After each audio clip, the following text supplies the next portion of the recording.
Let me tell you about Anna, who runs a small bakery that specializes in holiday-themed treats. Every year, her biggest revenue season is the 6 weeks leading up to Christmas. We're talking about 40% of her annual income.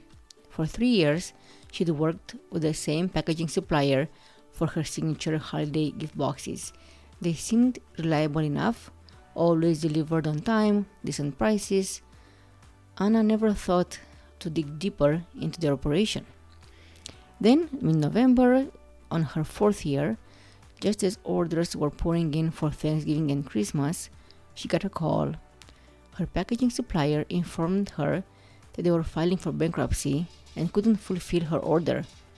Just like that, no warning, no backup plan, no alternatives offered. Anna was stuck with hundreds of holiday orders with no way to package them properly for gift giving.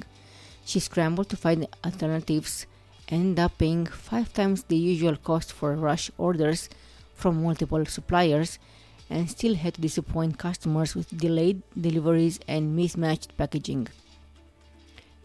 The financial hit was brutal, but the reputation damage was worse.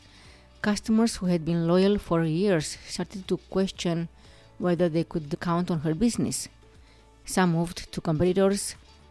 It took Anna nearly 3 years to fully recover her customer base and her holiday sales numbers. There were warning signs in the previous few months. The payment terms changed. They wanted the money 2 weeks earlier. Staffing cuts. They let go to drivers. Classic indicators of a business in financial distress. Anna just didn't connect dots. Listen to today's episode to find out how she could have limited her loss or avoided it altogether. Welcome to the Green Ledger, Tips for a Sustainable Small Business, your guide to building a profitable and sustainable small business. This is a show where making money meets making a difference. I'm Anka, your host. In each episode, I explore how resilience fuels business growth and success by applying strategies and tools that big companies use, but making them super practical for your business. Today's topic may not be on your priority list, but it is a vital entry in your green ledger. Let's dive in. First, I want to apologize for releasing this episode so late after the last episode. My mom had some heart problems and she ended up having an open heart surgery. Everything is okay now and she's home recovering nicely, but she had a few complications after the surgery, and that was a little scary. But having gone through that and seeing firsthand how overwhelming it is to have a close family member having a serious medical problem, my determination to help small businesses owners build resilient businesses grew even more. You have to have good systems in place to be able to attend to your family when needed and your business to continue to run successfully. Okay, back to our episode. In episode 5, we talked about digital door locks, protecting your business online, and mentioned that your business is only as strong as your weakest link. Well, today we're exploring another critical weak link that many small business owners don't think about until it's too late. The businesses you depend on to operate. Today's episode is really a continuation of building that business resilience we've been talking about. Episode 6 is, are your suppliers helping or hurting you? Fact, you rely on others to run your business. Whether it's ingredients for your restaurant, packaging materials for your products, cleaning services for your facility, or software to manage your operations, if they don't deliver, you can't deliver. And also fact is that your customers won't blame your supplier when something goes wrong. They'll blame your business. When Anna's customers received their delayed holiday orders in mismatched boxes, they didn't care that it was the packaging supplier's fault. In their minds, Anna's bakery had failed them. This is especially critical for small businesses because you typically have fewer alternatives and less negotiating power than large corporations. When your main ingredient supplier has problems, you can just switch to supplier number 2 tomorrow like a big company would. unless you already build a connection with them as part of your business resilience plan that we talked about in episodes 2 and 3. Vendor reliability isn't just an operational issue. It's a resilience issue, a reputation issue, and a growth issue. Your supplier relationships impact both your financial stability and your ability to deliver on your values and promises to customers. In the next 15-20 minutes, we're going to explore how to understand your supplier and vendor relationships through a resilience lens. We'll walk through the common and hidden risks in your supply chain that go beyond just will they deliver in time? I'll introduce you to a simple supplier scorecard that helps you look beyond price to evaluate the partners who can make or break your business. We'll discuss what to look for in terms of values alignment and partnership potential, identify red flags that signal problems before they become crises, and talk about how to build stronger, more resilient vendor relationships. By the end, you'll have a practical framework for evaluating your current and future suppliers and a clear action plan for strengthening these critical business relationships. Before we dive in, let me clarify something. You'll hear me use the terms suppliers and vendors throughout this episode, and I want to make sure we're on the same page. Technically, suppliers usually provide the raw materials, ingredients, components, or products you need to create what you sell. For a bakery, that's flour, sugar, eggs. For a hot sauce manufacturer, that's peppers, vinegar, bottles. Vendors, on the other hand, typically offer services, software, equipment, or support functions that keep your business running. Think cleaning services, equipment maintenance companies, your point of sale software provider, marketing agencies, or accounting firms. For today's discussion, when I say either supplier or vendor, I'm including both. Whether you buy ingredients, goods, food grade containers, rely on printing company for your labels, or use a janitorial service to keep your facility clean, they're all part of what I call your resilience chain. I want you to think broadly about every business partner you depend on to operate successfully, because a failure by your cleaning service could shut down your food production just as quickly as a failure by your ingredient supplier. Let's start by looking at your suppliers through the risk management lens we developed in episode 3. They play a dual role in your operations. They're both a resource that enables your success and a potential risk that could disrupt everything. The obvious risks are things like late deliveries, quality problems, or sudden price increases. But there are hidden vulnerabilities that many small business owners never consider. First is financial stability risks. What happens if your key supplier goes out of business? Like Anna's packaging supplier. They might seem fine right up until they're not. Or quality consistency risks. Maybe your ingredient supplier starts cutting corners to reduce costs, affecting your product quality without warning you. Another one is around values and compliance risks. What if you discover your supplier uses unethical labor practices or doesn't meet food safety standards? Suddenly, your business reputation is at risk. And how about geographic concentration risks? If all your key suppliers are in the same region and a natural disaster hits, you could lose access to everything at once. Think also at technology and cybersecurity vulnerabilities. Remember episode 5? If your supplier has a weak cybersecurity, hackers could use them as a backdoor to access your systems and data. The good news is that your suppliers can also be a great asset. A great supplier doesn't just deliver products, they become partners in your success. They help you innovate, they can warn you about market changes, and they work with you during tough times. Now let's talk about how to actually evaluate your suppliers. I want to introduce you to a simple supplier scorecard that looks at more than just prices and delivery times. Think of this as creating a report card for each of your key business partners. You'll evaluate them in 5 categories. First category, delivery and reliability. Do they consistently meet deadlines? How they handle rush orders or schedule changes? What's their backup plan if their normal operations get disrupted? Second category, quality and consistency. Are their products or services consistent batch to batch, month to month? Do they have quality control processes you can trust? Do they stand behind their work when problems arise?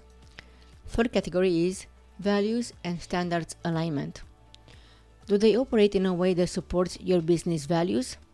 If sustainability matters to you, are they making efforts in that direction? If food safety is critical, do they have proper certifications? Are they treating their employees fairly? Fourth category is communication and responsiveness. How quickly do they respond to questions or problems? Do they proactively communicate about potential issues, or do you always find out after the fact? Do they help you solve problems or just take orders? And the fifth category, financial health and backup readiness. Are they financially stable? Now I know most small business owners don't run a formal credit check on suppliers. We tend to rely on relationships and references. But there are warning signs you can watch for without hiring a credit agency. Do they have contingency plans? Are you overly dependent on them, or do you have alternatives?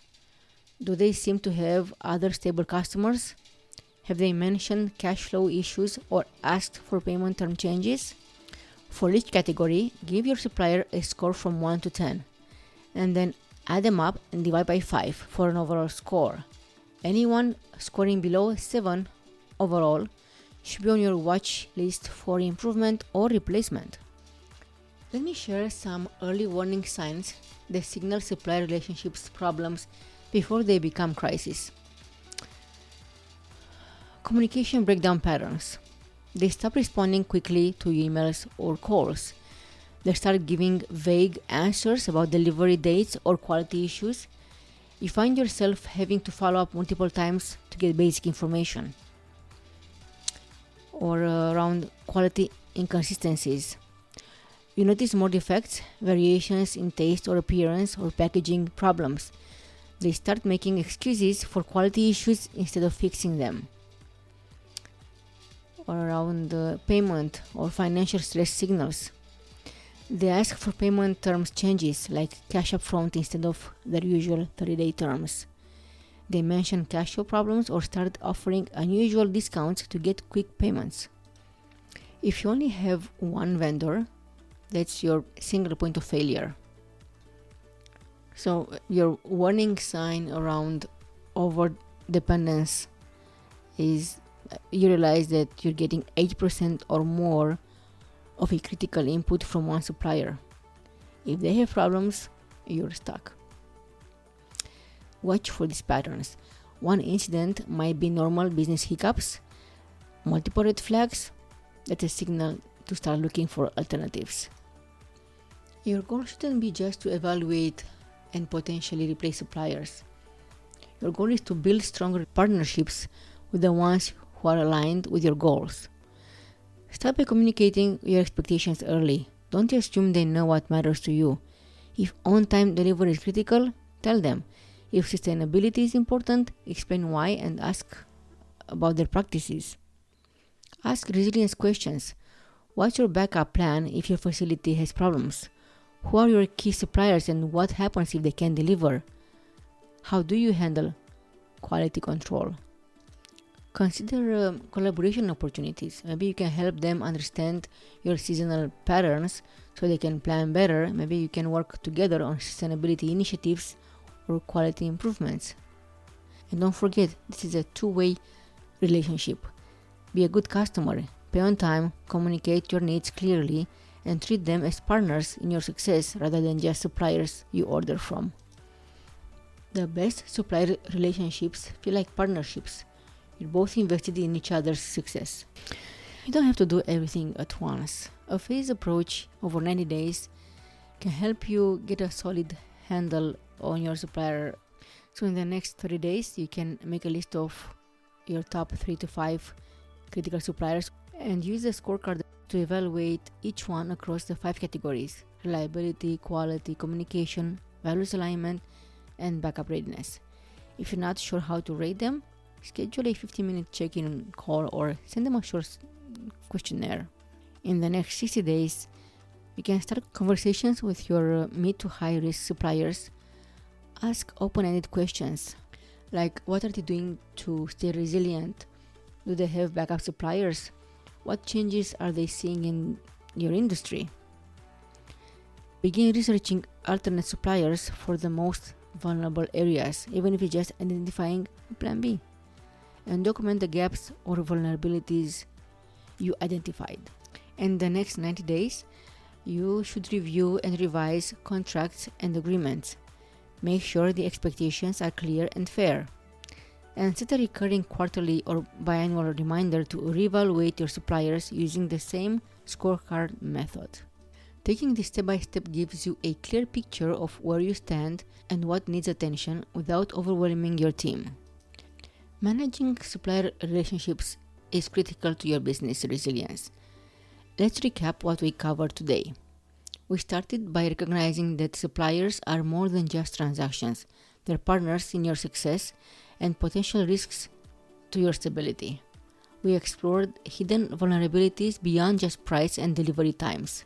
Then I introduced you to a simple supplier scorecard that evaluates delivery reliability, quality, consistency, values alignment, communication effectiveness, and backup readiness. We discussed red flags to watch for that signal relationship problems before they become crises. Most importantly, we talked about building stronger partnerships through clear communication, mutual support, and shared values, turning your suppliers from order takers into true business allies. Now, here's my challenge for you this week. List your top 1 to 2 critical suppliers or vendors, the ones that would seriously disrupt your business if they disappear tomorrow. Use the scorecard framework we discussed to rate each one of these suppliers in the 5 categories. Be honest about their strengths and weaknesses. Anyone scoring below 7 overall needs attention. Then talk to them and ask them resilience questions like, what is your plan if your business gets disrupted? Or how do you ensure quality consistency? And listen to their answers. If they don't have good answers, that tells you something important about your risk exposure. I will add the supplier scorecard template link in the show notes. Use it as a guidance to what to evaluate and how to score it. If I don't get to it by the time you listen to this episode, reach out to me to ask for it. Now, speaking of partnerships and relationships that make or break your business, there's one group even more critical than your suppliers: your employees. Your team is the foundation of everything we've talked about in this podcast, from executing your business continuity plan to maintaining quality standards with your suppliers. Next episode, episode 7, is People First, attracting and keeping the right talent. Because you can have the best suppliers, the strongest cybersecurity, and the clearest priorities, but if you don't have the right people in the right seats, this won't matter much. We'll explore how to build a team that doesn't just show up for a paycheck, but actually cares about your mission and helps you build the resilient, sustainable business you're working toward. Until then, remember, your business is only as strong as the partners you chose to work with. Choose wisely, evaluate regularly, and don't be afraid to make changes when relationships aren't serving your goals. That's it for today. Thank you. Thanks for listening to the Green Ledger Tips for a Sustainable Small Business. I'm Anka, and I hope you'll mark today's topic in your Green Ledger and let it inspire fresh ideas to make your business sustainable. Don't forget to subscribe, leave a comment, and share the podcast with other small business owners who want to build a profitable and resilient business. I love growing this community of like-minded, forward-thinking, responsible small business owners. If you want to be notified when I post on my blog or create a free tool, please sign up to my blog. I'll share details in the show notes. Also, if you want to connect with me directly, I put my contact info in the show notes as well. I love to hear from you. That's it for today. Join me next time for more practical tips to help your business thrive. Until then, stay resilient, stay prepared.